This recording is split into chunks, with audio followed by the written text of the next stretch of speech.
Hello everybody, Dr. Stringer here. We're on to Module 4. This week we're talking about how to read and write a research paper. So, for those of you that have never had me before, you get to wonderfully read some research articles in my class. For those of you that have just had this class, this is the first time you will have done so in my class, and so we're starting that this semester, or this module, sorry. And so your first article you had to read was the Malcolm Feely article, and your textbook does a pretty good job of introducing that article and telling you kind of how to read an article starting on page 29, and gives you some good stuff to think about, and then you can kind of read through the article there. And so it kind of gets you used to this and getting at the idea of what are the important parts of the article, makeup, and things like that. And so this is kind of the last of your introductory modules to this class. After this, we're going to get down into kind of some more complex stuff, learning about courts and things like that you probably may or may not know about, depending upon your previous coursework. So one of the things too, your discussion task this week is going to be a little bit different. Instead of finding an article yourself, the second article that you're reading that's from your textbook is, I think if I can remember here, the Ramsey and Frank article. And so what I'm going to have you all do is take these points that Hemmons and Spohn give you about the Feely article and apply these things to the Ramsey and Frank article to kind of get you used to digesting research and reading it and figuring out the key points. So with that said, I'll begin by just kind of going through the key things to know about articles as you're reading them, and then I'll go through some of the important things to think about when you're writing them, because you will be writing a research paper for this class, in case you don't know already. And so I'll go over, just a brief overview of kind of APA formatting and references, and the importance of choosing your citations and your sources correctly, and not citing Wikipedia, please, because it's not a very good source, because anybody can go on there and add whatever they want to write on Wikipedia. You also had a video to watch. It was about 5 minutes on peer review, and so the first thing we're going to talk about a little bit is peer review. So, and there's the link there to that YouTube video, which I've actually posted on D2L in this module for you all. So for those of you that don't know what peer review is, so when I write an article to be published, it doesn't just go to the editor and the editor says, oh, this is great, and we publish it. Peer-reviewed scholarly sources, actually, I or anybody else in the field who wants to publish something sends things into journals, and then the editor will look at them, but then they will send them out to other experts in the field to see if other people think that my work is as brilliant and wonderful as I think it is. And then I review other people's articles all the time too. As a matter of fact, I've got one right here that I'm reviewing, and it's for Justice Quarterly, which is a great journal in our field. So this is part of the process in making sure that we're not publishing things that are wrong or that have already been published and things like that. And so using the Wikipedia as an example, obviously sources that are peer-reviewed are going to kind of be that gold standard of good research out there, and then things that are on Wikipedia is not really reviewed by anybody. I think Wikipedia claims that they review it, but then again, if I go write about some sort of criminological issue on Wikipedia, the people at Wikipedia don't know whether I'm right or wrong, and so it's not that same standard of review. So this is the importance of choosing peer-reviewed articles. And so I'm going to talk to you guys a little bit about that as we move forward. And so when you look up empirical journal articles, there's kind of this typical formula. The first thing you'll usually see is an abstract. And an abstract is nothing more than just a summary of that article. It'll probably talk about the purpose of the article and then maybe some key findings and things like that. And I always tell people, when you're going through and looking into an area of research, one of the best things to do is to go and, when you do your search, go through and read a bunch of abstracts. Just read like 20, 30, 40, 50 abstracts. It's not going to take you that long because they're only about a paragraph apiece. But in doing so, you will find that you've gained a wealth of knowledge in a relatively short amount of time compared to going and reading a whole bunch of articles, which can take quite a while. And then by reading these abstracts, it kind of helps you to know which articles are going to be worth reading the entire article, or you might be interested in reading the entire article, and which ones maybe you might be less interested in reading. So that can kind of help you to gauge these things. And so when you start reading an article, usually the first thing you'll see is an introduction section, right? This is very common, and it kind of talks about the issue and the importance of it and things like that. And then that'll be followed by the literature review.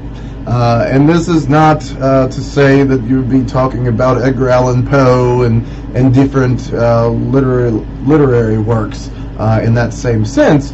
And then, frankly, I think that sometimes literature review, the term, can be kind of misleading.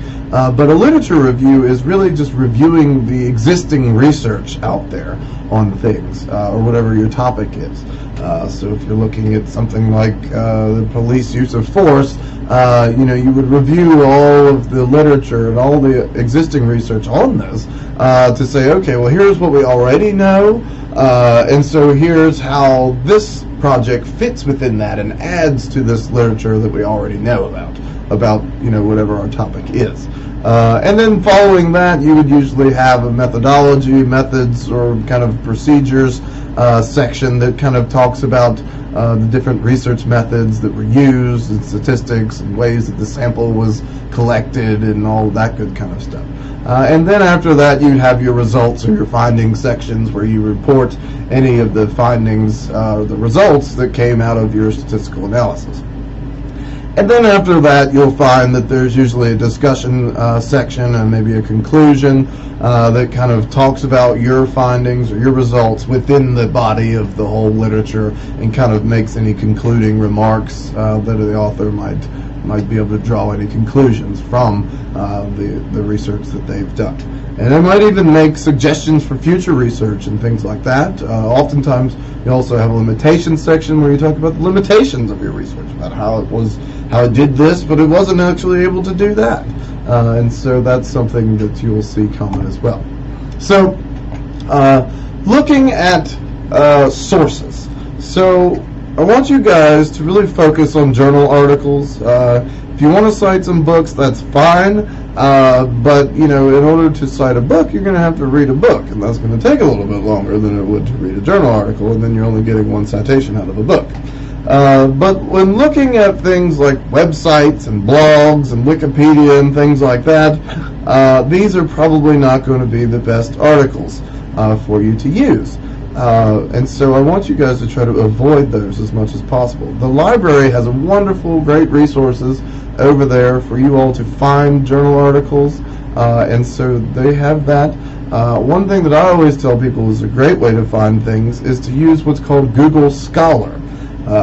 And so you can use that, and pretty much anything that you type in when you click on scholarly articles is going to be a good source on Google Scholar. As a matter of fact, I might see if I could just show you guys what Google Scholar looks like here. And see, so this is Google Scholar. And you just type in Google Scholar and it'll pop up.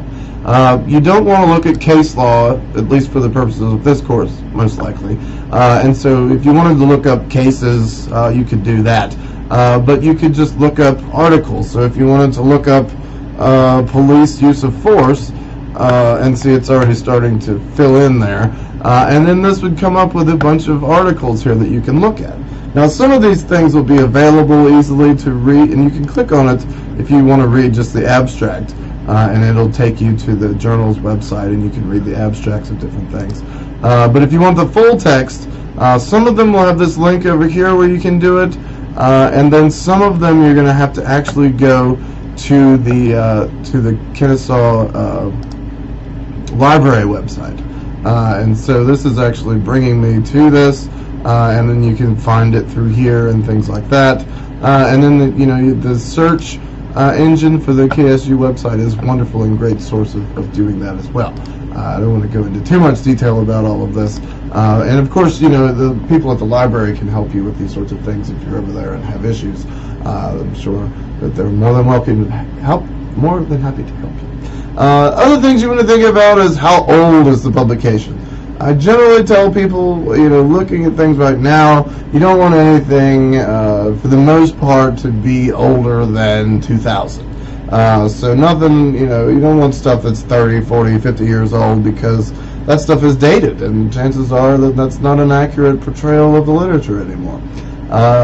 One thing that I've found that I'll tell you guys a little secret, is if you go and you find a very recent publication, like something in 2016, 2017, or even 2018, and find that, and then you read the literature review of that article, because in the literature review you're supposed to discuss the existing research, they will point you towards a ton of sources that you can use in that literature review of that article, and then you don't have to look much further, because if they've written the literature review right, then you should have a pretty good amount of sources there to be able to use. Now, you should actually go and look up those sources and read them before you cite them, because people tend to cite things incorrectly sometimes. It does happen. Another thing is to, think about where the research is conducted. If we have a course and you're writing research on, on U.S. courts, you shouldn't be having a bunch of articles on courts in South Korea or, Germany or something like that. So that's pretty much common sense, but I do feel the need to tell you all that because that has actually happened in the past. So I'm just letting you know now. So, summarizing a research article in a literature review, there's some things that you want to look at, and Spohn and Hemmons go into some pretty good detail when they talk about their ways of looking at the key elements of a research article, and that's on page 30, and they've got their 10 key elements there. But for your purposes, you might not need to go into all 10 of those elements when you're writing your research paper. But you want to look at the purpose of the study, maybe some information on the sample. Was it collected in the U.S.? Was it police officers? Was it probation officers? Was it criminals? What was it? Maybe some interesting information on the research design. And then, you want to talk and think about the overview of the findings. What was the key finding of this article? And if you think about it, you guys might not be, to the level where you can quite understand all of the methodology sections or maybe even the findings sections, but usually people will talk about all of that stuff in the discussion section to some extent, and it's not quite so technical and talking about log odds and all sorts of other statistics knowledge that you might not quite understand. Don't feel bad. There's people with PhDs that don't understand some of this stuff sometimes. So don't feel bad and get too hung up on that.